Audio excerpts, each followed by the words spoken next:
โทรบอกก็โทรคุยกับเพิ่นอยู่ว่าอยู่เฮ็ดงานก่อนเด้อก็คิดว่าเพิ่นบ่เข้าใจนำใจบัดมื้อเจ้าไปมื้อแรกได้ฮะบ่ได้บอกไปบ่น้ำเพื่อนบอกแต่แม่ตู้นั้นแต่เราบ่ได้เงินเราคิดว่าทางน้องนี่ไปตลาดเขาบอกว่าแม่เขาไปเฮ็ดเวียกแล้วบัดนี้มื้ออาจจะเป็นวันอาทิตย์เด้อเขาว่าเพิ่นโทรมาบอกว่าเพิ่นอยากให้ไปเฮ็ดเพิ่นอย่างน้อยก็ถ้าว่าบ่ได้เฮ็ดเป็นเดือนก็เฮ็ดเป็นรายวันเพิ่นก็ไล่เฮ็ดเป็นรายวันในความจริงนี่คือไปเฮ็ดงาน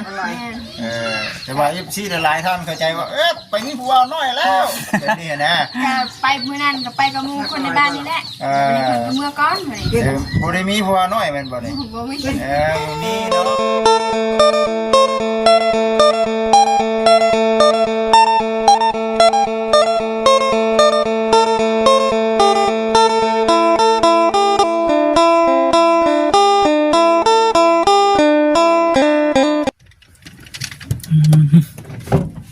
พี่น้องเนาะนั่งอยู่ในรถฝนตกพอดีเนาะบ่จิเนาะฝนตกพี่น้องเอ้ยมาแล้วพี่น้องเนาะทักทายสบายดีเด้อพี่น้องเด้อเนาะมานำกันกับบ่จิตเพิ่นมื้อนี้พี่น้องเอ้ยฮะสบายดีมื้อนี้ก็เดินทางมาอยู่พี่เด้อพี่น้องเอ้ยอยู่ที่บ้านน้องน้ำฝนเพิ่นคือว่าเห็นคลิปของบุญเพิ่นเนาะตามหากันสนั่นอยู่ตามหากันสนั่นอยู่ซั่นก็เลยมาก็มาเดี๋ยวเราว่าบัดเนมไปเพิ่นว่ายืนกดโปดอยู่ในตารางพี่น้องตารางเรือนเพิ่นเป็นจังไดเนาะเฮาถามได้บ่นี่เนาะก็สิถามเบิ่งอันนี้เป็นได้เจ้าคือว่าตามหากันสนั่นวันไหวคือว่าไปเฮ็ดเวียกเฮ็ดงานได้คือว่าไปเฮ็ดเวียกเฮ็ดงานก็คือว่านํหากันตะบึดตะพื้ไปอยู่ไสไปอยู่ไสติดต่อกันบ่ได้บ่หรือว่าจังไดเนาะมาก็งอยอยู่ได้พี่น้องเอ้ยเป็นงอยอยู่เนาะเห็นคลิปของกระบุญเพิ่นเนาะว่าจิเนาะแม่ตู้เพิ่นก็อุกใจกุ้มใจจนบ่ได้กินข้าวแล้วจนจ้อยจนพร้อมเราก็ได้แม่นใจแต่เก่าบ่จังแล้วเราได้บ่มื้อนั้นว่าจนจ้อยจนพร้อมคิดนำลูกไปบ่บอกบ่กล่าวสาเหตุก็สิมาเมื่อนี้น่ะเห็นคลิปเนาะของทางเอ้ยเพิ่นแม่นตามหากันว่าบ่เห็นติดต่อบ่ได้แม่นบ่ก็เลยคิดว่าคือมีทางน้องเพิ่นทักมาทางบ่คำแน่แม่นเมื่อคืนนี้ทักมาเมื่อคืนนี้ช่วงประมาณ7 โมงบ่7 โมง6 โมง7 โมงเลยพี่น้องเสร็จมาแต่ช่วงนั้นแบบบ่ได้นั่นซะเนาะบ่ได้จับโทรศัพท์ซะนะพี่น้องเลยเนาะแล้วก็บ่ได้เห็นคลิปบ่จักครับบ่จักว่าเป็นหยังกันผิดใจกันหยังนะพี่น้องเลยเนาะพี่สิมาเห็นตอนช่วงตอนเช้าพี่เด้อมันบ่ติดบัดมาเบิ่งคลิปเพราะว่าตามกันหาสนั่นอยู่ก็เลยสิมาบอกเพิ่นบัดทีนี้บ่ค่อยว่าเพิ่นแชทมาหาอยู่เมื่อคืนนี้บัดมาเห็นคลิปเพิ่นติดต่อกันบ่ได้บ่ว่าซั่นพอดีได้สมัยนี้เนาะบ่ต้องโทรได้ซะบ่โทรแล้วที่ว่าสิมาโทรหาแต่ก็เห็นได้ก็ดีพี่น้องเอ้ยเนาะมันครอบครัวมันสิได้นี่บ่ม่วนได้นี่งอยแล้วบัดนี้งอยเด้เบิ่งคักเลยเนาะโอ้ยเห็นคลิปว่าต้องใส่เพิ่นก็ให้กระปือกระปิว่าซั่นตามหาเมียบ่พอว่าสิมาเบิ่งในเรื่องว่าสิมาบอกมาแจ้งเรื่องแบบนี้แหละพี่น้องเอ้ยเนาะก็เลยว่ามาเห็นแล้วก็เนาะเป็นจังได๋ล่ะมีแต่ว่าสิเข้าไปถามไทยนำกันนั่นแหละเนาะว่าจิเนาะแม่นไปพี่น้องเอ้ยเนาะฝนก็ตกพี่น้องมาฮอดแล้วกันเนาะเดี๋ยวถ่ายทางบ่จิเปิดคลิปก่อนพี่น้องให้เข้าไปพร้อมกันก็ไปถามไทยเบิ่งว่าเป็นแนวใดเป็นหยังมาเป็นแนวใดกันหั่นนะวิจัยกันจังใดคือว่าสนั่นวันไหวตามหาเมียจะคือเพลงเพิ่นห้องแล้วเนาะพี่น้องเอ้ยอุ้มลูกน้อยคอยเมียเดี๋ยวบัดทีนี้เยอะคือว่าไปเฮ็ดเวียกเฮ็ดงานตามหาบอล1 2บอลตามหาบอล1บ่เห็นตามหาบอล2ก็บ่เห็นแต่ว่ามาฮอดแล้วก็เห็นเพิ่นอยู่เฮือนพี่น้องยืนอยู่เฮือนอยู่ก็ถือว่าโล่งใจเนาะ FC เพิ่นก็คือสิหายห่วงอยู่เห็นคอมเมนต์หลายคอมเมนต์นะพี่น้องเพิ่นคอมเมนต์เข้ามาหากลับมาซะน้องน้ำฝนเอ้ยอย่าให้ทางผู้หลักผู้ใหญ่เพิ่นผิดหวังไปได้คือเรื่องเฮือนเรื่องชาตินี่เด้อน้องพี่น้องเพิ่นก็เฮ็ดให้จนแล้วจนทั่วจึงขึ้นไปอยู่ไปส้นไปเศร้าหั่นนะครบเบิดรถจักรก็ได้เฮือนชานก็แล้วนะมันแบบนี่นะพี่น้องเนาะแปลว่าไปบ่บอกบ่กล่าวหั่นนะพ่อแม่แล้วก็ผัวเฮ็ดให้ทั้งบ้านพี่ฮ้อนอกฮ้อนใจอันนั้นบ่สบายใจบ่ง่ายๆก็บ่สบายใจก็เลยนั่นแหละ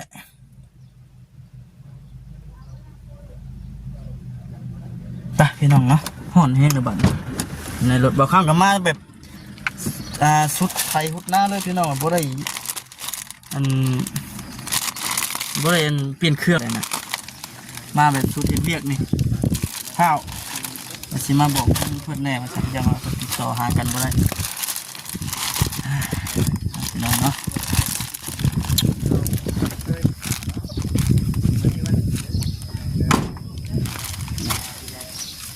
มาแบบส่งเสียขาดได้พี่น้องบ่เป็นยังเนาะบ่ว่ากันเด้อพี่น้องเด้อช่วงเวลา2 โมงมาแต่ใช้นะมาแต่บ้านเขาบ่มาแต่ห้องหมอคนน้อยบ่คนน้อยบ่ดีจังขับไปเยี่ยมเนาะบ่จิตเนาะนี่ขับไปหา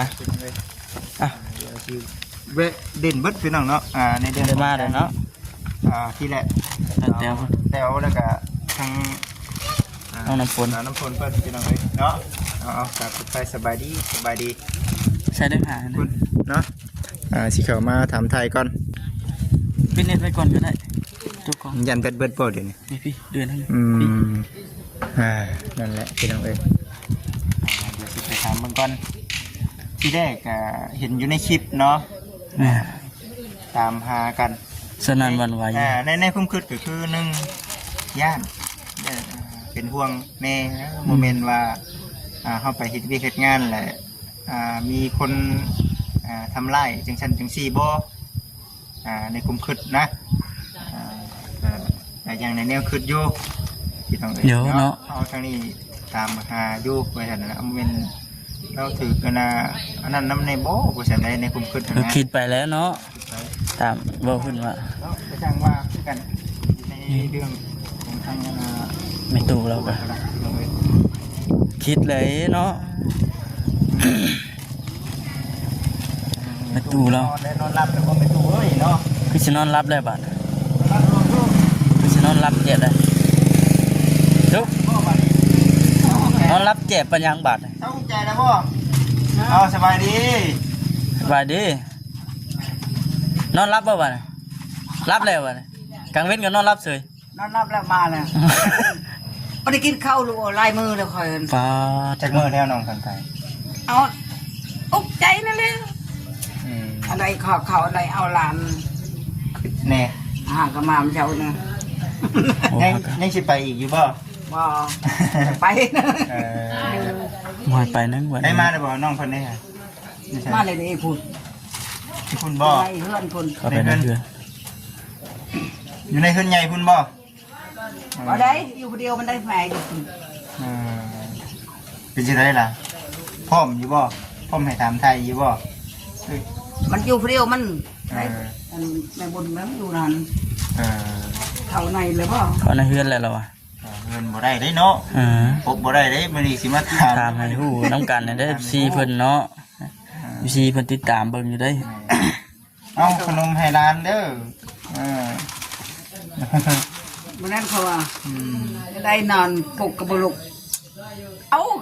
นอนเลยคนคือคนตายเขาว่าลูกเห็นได้ทุกมือ บัดยังบ่ขอเตียงนี่ก็คอยก็นอนอยู่นี่มาบ่ได้ก็เห็นนอนในเตียงแล้วบ่นอนอยู่ใช้ก็ว่าเพิ่นเขาอยู่นี่หมอนี่เลยใช่เจ้าหัวคอย มันเนาะก็เห็นอยู่ในคลิปน่ะก็ย่านว่าไปหันไปนี่ไปไกลได้ย่านถูกทำร้ายร่างกายนอนนี่แล้วก็ไปเขาว่ายายนอนเฉยเห็นได้สิละเงินลูกโอ้ยนอนแล้วนอนกับหลานนี่แหละนอนอยู่นี่เลยเนาะปัญหาก็มาวันในเช้านี่มาเมื่อเช้านี่บ่เขาอยู่ในบ่กับประมาณนี้เขาอยู่หันยังอยู่เพิ่นถ้าเอ้ยบุญเพิ่นทานไทยเดียวนะวะแม่ไทยนะ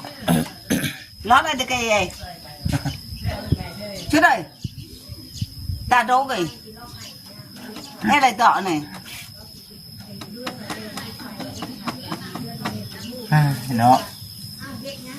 ก็เพิ่นมาได้ก็ดีเนาะแม่นหายใจม่อนหายใจสะดวกบ้านยังบ้านนี่ลูกเลยโทรไปหาโลนี่โลอย่าปากกระไฟวะนาง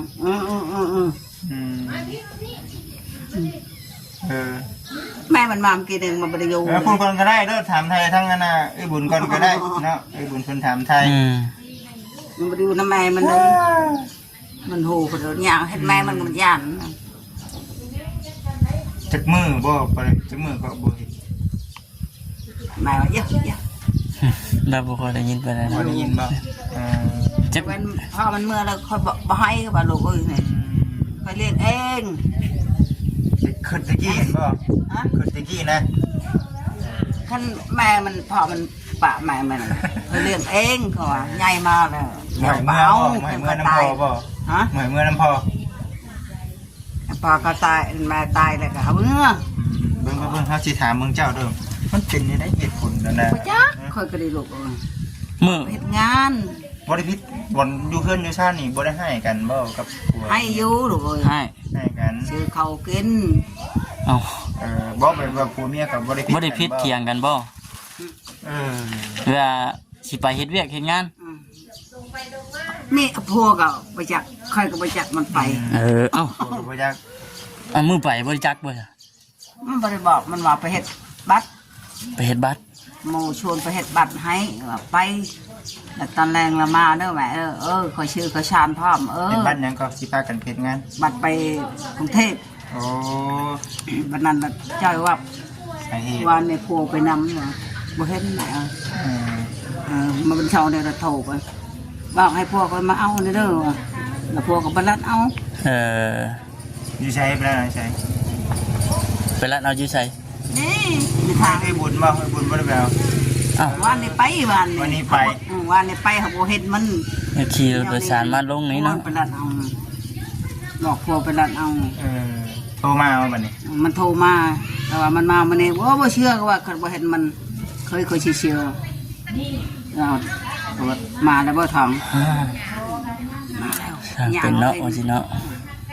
เอาก็ยังไงก็มีตีนเลยว่าให้ไผไปหับองปกติได้เขาก็สิไปทานย่างเขาเมื่อยหอดบันใหม่คนเมื่อยไฟแห้งเลยได้ลามแน่ได้อยู่ช่างแม่เขามาเฮ็ดได้บัดบอกสอนบ่บัดบ่ไปมาแล้วเจ้าบอกสอนอยู่บ่ไปอยู่เฮ็ดนาความเจ้าไปเฮ็ดได้หรือว่าไปเป็นดำนาอะไรกูประคอเขาแน่ก็ไปอะไรเอาลูกเจ้าแน่อะไรกูดำนาลูกหลายคนจำเนาะมันมีน้องใครในน้องก็ไปอยู่ในนี่เห็นอยากจะไปใครก็ไปอันนี้คือถามมีเงินมีคำแล้วพาเขามาให้คอยจ้างเขาบอกอันนี้น้องก็มีก็ไปก็มันยืมเงินผัวมันเราเสียมาเจ้าช่องคนเยอะๆก็ไปใส่บอกว่าวันนี้แล้ว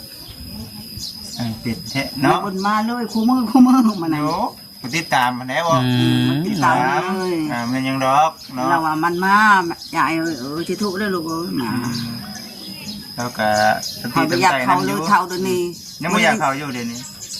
วันนี้วันนี้หยัดพ่อแม่เลยดูแลสบายใจได้สบายใจได้แล้วบ่ใครแน่แล้วบ่บัดนี้ใครแน่แล้วบ่บ่ขึ้นลายแล้วบ่บัดบ่ขึ้นลายบัดไหนบ่บัดคิดนะหากมันไปอยากเขานี่อิ่มบ่มันอิ่มออกเชียวลูกอิ่มบ่ กินอะไร ใจโอ้ไปปะคอยเลยเพราะว่า ไปปะยันลูกไปปะเอ้ากิน วันนี้ได้ว่าไปตาเทาไปเชียร์ไปเลย ให้เขาปากน้ำไปอยู่น้ำไปนี่คือ เอา ใน ว่า ใจ เดี๋ยวก่อน กำลูกปลานี่นี่ คันพอเทาอยู่ใครแน่ก็ว่าปากนำกัน พอมีหมู่ปากผู้เว้าแน่เนาะ เนาะนั่นเดียว ต้องงอกคนเดียวหวยคนในใจโอ้ พอน้องๆก็สิเมื่อว่านนี่ตินี่บ่คำว่าเรื่องราวเป็นในนั้นเด้ก็มาบ่พอดีเนาะแม่นบ่ไปยังไปยังเนี่ยบอก เราอ่ะ บ่สมมุติว่าคือน่ะเขาเจ้าบ่ไปนำกันนั่นแล้วว่า เอายาดอกไปนำกันนั่นใครแน่หรือมันยันมันไปคนเดียวประเดี๋ยวไปนำพอเบาเลยจะบ่โทษบ่ ฉันบ่ฉัน ย่านแบบนั้น ไปนำกันยามันเวลาเหตุการณ์อันนี้ไปคนเดียวพัวไปปะอยู่ในเฮือนมันจะคือบ่ ไม่เฮ็ดแบบนั้นบ่งาม ก็ว่าว่านะ จิตใจคนเฮา อยู่กับแม่เฒ่า เป็นว่า เมียผู้ จิต แพ้ ใจ เมีย บ่ทุนเที่ยงดีเนาะโอ้จิต เป็นเจ็บเป็นไข้กับเมียมันยุ่งเอาหัวลูกเอาเนี่ยเป็นมาคุยทหารมาโจมเคย ยิ่งไปเป็นยิ่งไปเป็นยิ่งเป็นตัวย่านได้ ทหารเขาบอก แห่งบ่อ คื ยา อก ว่า คนเดีย คื ว อว่าพัวตัวเองกินข้าวมันคือญี่ปุ่นตะไคร้ก็กินอยู่นี่เฮือนตะไคร้นี่ แม่นบ่ มันบ่ได้กินนํกันบ่ น้ำเห็ดกินเห็ดเพียงแล้วก็อ่ะเพิ่นให้นางเลยให้พายจังนางกระปะนั่นมามันกินเองกินนำกันวานบ่ผู้เบากับผัวกับเมียโอ้ยละอายนะเขาเนี่ย ไปว่าอยู่ นัก กับ เรียนได้หรอ อยู่กับลูกเคยนะ ตอนเมียเพิ่นมาอยู่กันบ่ตอนเมียเพิ่นไปเฮ็ดงาน คอยเลี้ยงกันในพลไปแล้วคอยเลี้ยงเลี้ยงกันเลี้ยงแล้วก็บ่เฮ็ดได้ยามเราคิดพิงแล้วโอ้ยอยู่ในนี่เฮ็ดได้อยู่ในแม่เฒ่าคือบ่คืออยู่ในเมียนะ แม่นอยู่แล้ว คิดในใจเขา มันแน่นอนอยู่แล้วมันแน่นอนอยู่แล้ว แต่ว่าคิดดูต้นมันทั้งมน กระบาดลูกเคยอยู่บ่ อีตนอยู่บ่ ดูต้นได้ดูต้นมันทน เมื่อนั้นก็ทำได้แล้วพ่นเอ้ยเอาไผ่ เพิ่นเอิ้นหาเมียเพิ่นนั่นบ่ ที่เมียบ่อยู่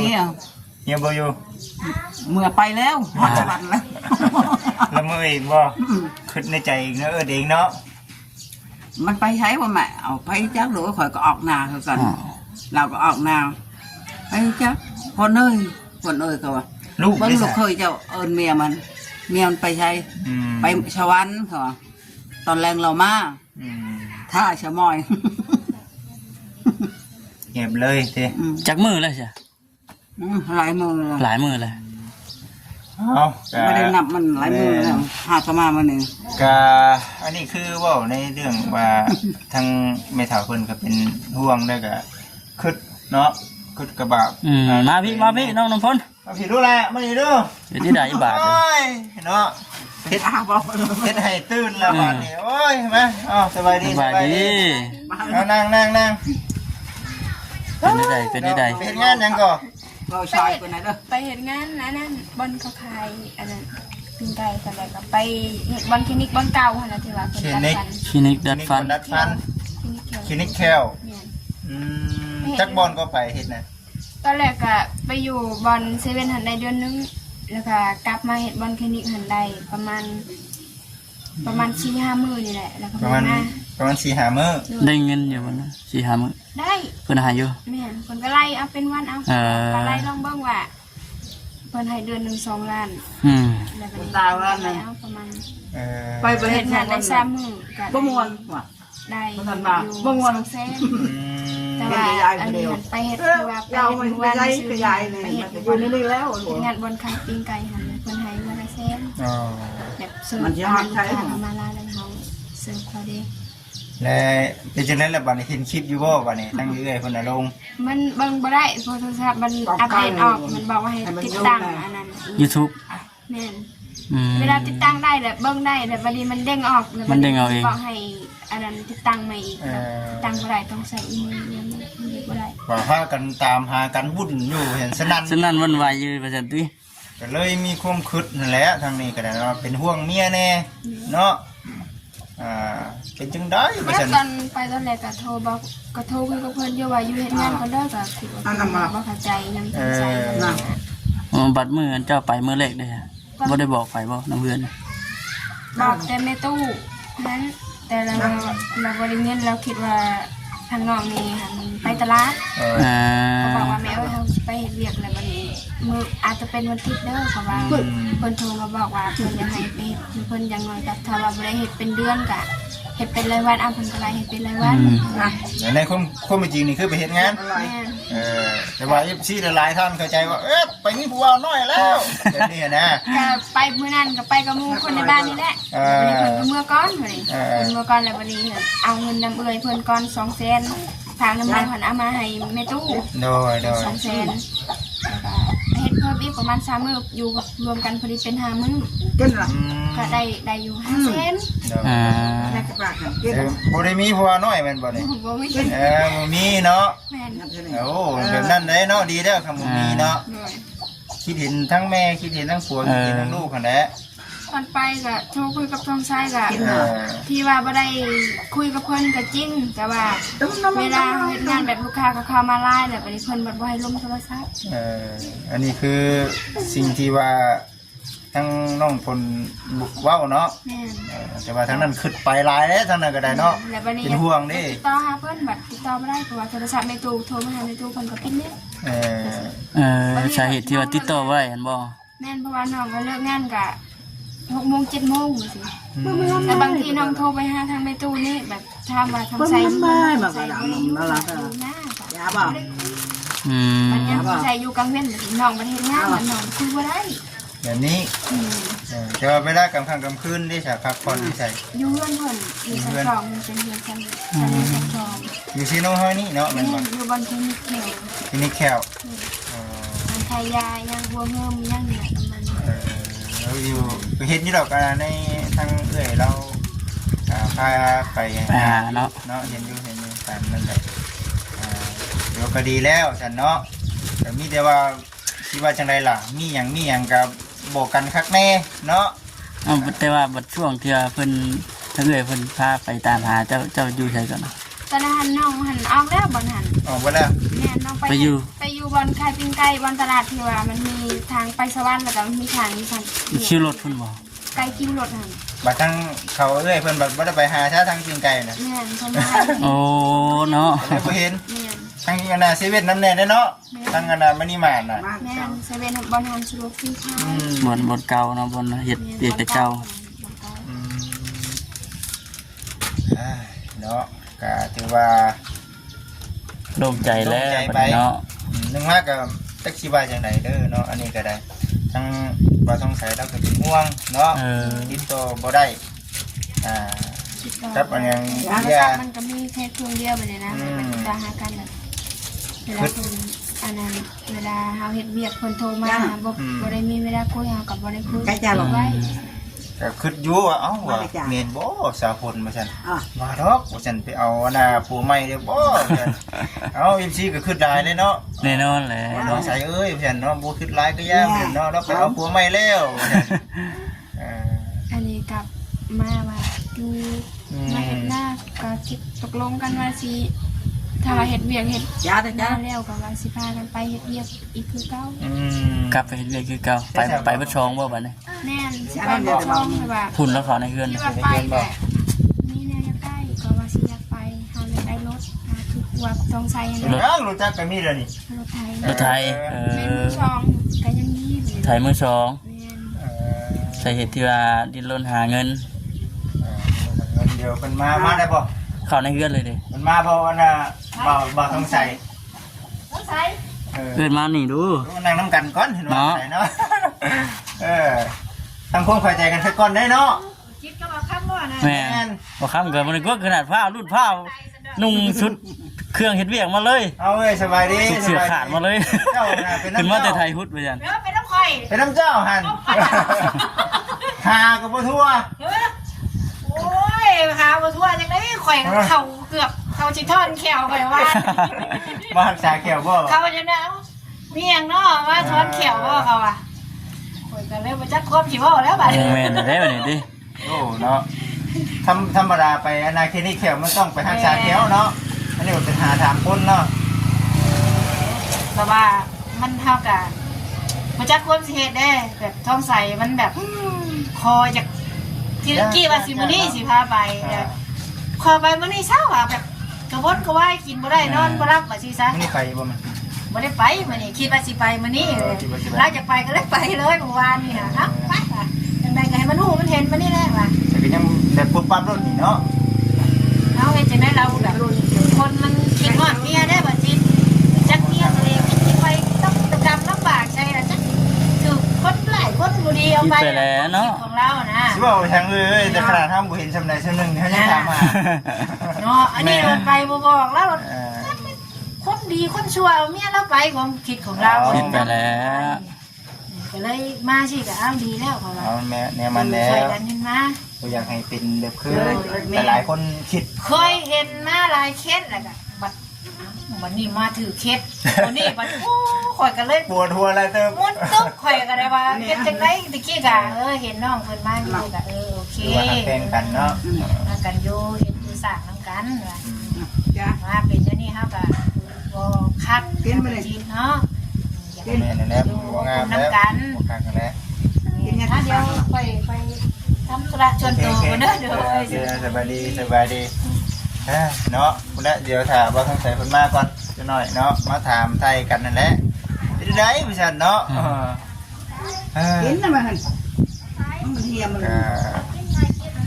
คือว่าเนี่ยแหละก็เป็นห่วงเมียคือว่าเนี่ยเด้อ กินข้าว กินข้าว กิน กินข้าวได้แล้วบัดนี้เนาะ ปาดทุก ข้าวได้แล้วป่ะ จักมือแล้วน้องอันน้ำฝน